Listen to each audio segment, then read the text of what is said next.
Hello po, ito po ulit si Sir Jerry. For today, i-review po naman natin is itong pinadala sa akin ng kaibigan ko si Sir Erwin tsaka si Ate Lori from Cabanatuan. Ayan, Loverwelt Herbal Pure Barley Grass Powder, 30 grams. Salamat po sa aking mga kaibigan, pinadala na ko nito. At ito po ang ating i-review ngayon, yung kanilang barley nila. Okay, so for the meantime, ang gawin po muna natin, kunin po muna natin yung ating sugar level para reference po natin ngayon. Sige, kunin po natin yung ating sugar,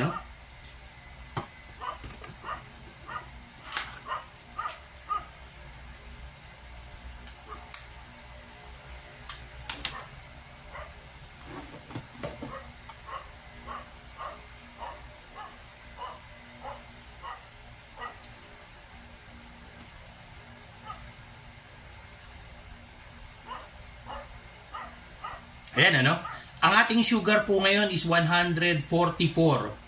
Ayan, ito po ang gagawin nating reference, Sugar ko na 144. So, buksan po natin ito, kanilang barley. Ayan, Tayo naman po ay nasanay nang gumagamit nito sa kanilang Loverwelt Herbal, barley nila. Ayan.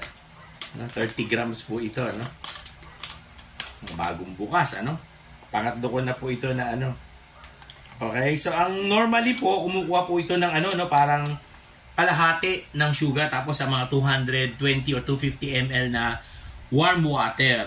Okay? Ayan, iinumin po natin to ng pure. Sado natin.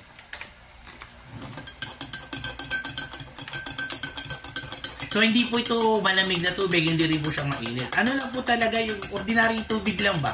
Normal temperature lang. Okay, so tunawin po natin. Tinunaw.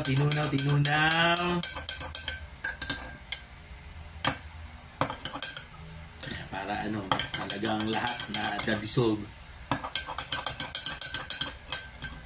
Meron pa sa ilalim. Okay, so inimin natin,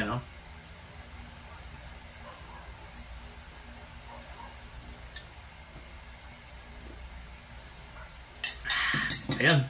220 ml po siya na na water lang na ordinary.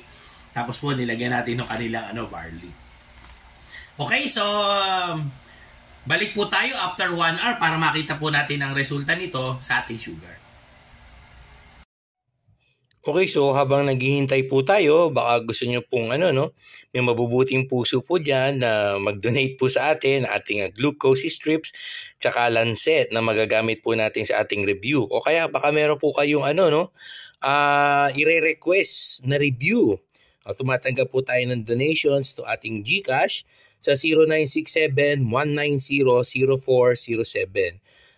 Ang name po natin is Jerry Ivan Gallardo.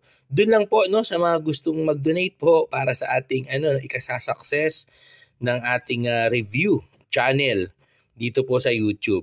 Okay, yan po yung ating GCash number.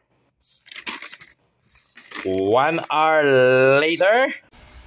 Okay, so lumipas na po yung 1 hour after natin uminom nitong Loverwelt Herbal Pure Barley. Okay, so inihalo natin siya sa 220 ml na na warm water. Sige, tingnan po natin ngayon kung ano po naging resulta nito sa ating sugar level. Kunin po natin ngayon yung ating sugar kasi 1 hour na lumipas.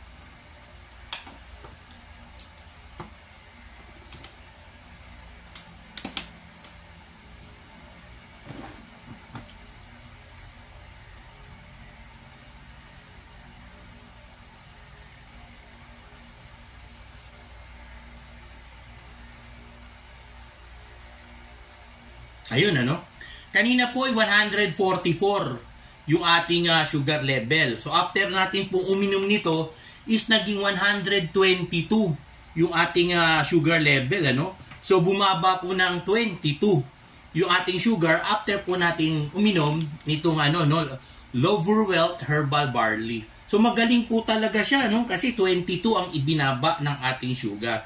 Ito po is recommended talaga sa mga diabetic. Ito po, itong barley na to. Now, kung napansin nyo na nag-spike yung sugar ninyo, inom po agad kayo nito.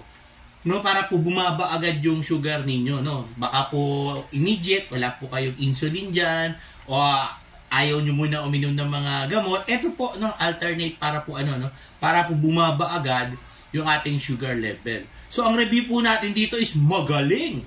Diba? Excellent. Kasi 22 po ang ibababa ng inyong sugar pag uminom po kayo nitong Lower Wealth Herbal Barley. Okay? So, salamat po sa nagpadala sa akin ito, no? Lalo na sa kanilang CEO. No? Salamat po. So, again, ito po ulit si Sir Jerry. Hanggang sa susunod po na video.